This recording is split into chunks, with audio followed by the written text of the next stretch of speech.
మొత్తం యూరియా బస్తాలు మంచిగానే ఇస్తారు అంటారు కానీ వాడు గుద్దపల్సి వస్తాడా ఇడికి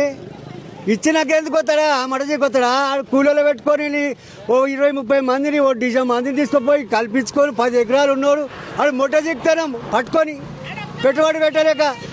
ఏం చేస్తారా నీ అవ్వ చేసుకొని దెంగితే సంకొని దెంగితే వ్యవసాయం చేయకూరి మీరు ఏం చేయకూరి మీరు సపరేట్గా పట్టుకోరా ఇళ్ళని పెట్టుబడి పెడతా అన్న మూడ కొడుకు ఏదే రైతు బంధు ఏది నా సుల్లి కాడ అవి యూరియా బస్తాలేవి ఆ డిఏపి ఏది వచ్చి 6 గంటల నుంచి పొద్దు గంటల నుంచి ఆడవాళ్ళు మొగలు గుద్దెండ పెట్టుకొని ఇలా వండుకుంటే బద్దలు ఎండుతున్నాయి మాకు ఏ లాభమే ప్రపంచం బాగుంది మచ్చం ఎన్నిలకు వస్తుంది ఎన్నిలో కాసి మంచిగా ప్రభుత్వాన్ని బాగా వెళ్తాడు ఇంకా 20 ఏళ్ళు చేస్తాడు పడ్డంటే మంచిగా పట్టాలంటే పట్టే దొరవారంటే దొరవారు ఎందుకే ఆయన ప్రపంచం ఎవరికి వస్తుందా ప్రపంచం చేసేది మొట్టజీకి వేసినాం మేము ఆయన సుల్లిజీకి మేము ఓట్లేసి గెలిపించి ఇవాళ ఆయన మొట్టజీకాలే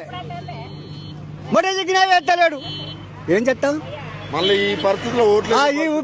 ఓట్లు కాకపోతే చెప్పులు కూడా వేస్తారు విన్నావా ఇక లాభం లేదు మీరు అందరం పోయి చెట్టుకు ఊరి పెట్టుకొని పడినాక చచ్చినాక ఆ చెప్పులు కూడా పడతాయి మేము చచ్చినాక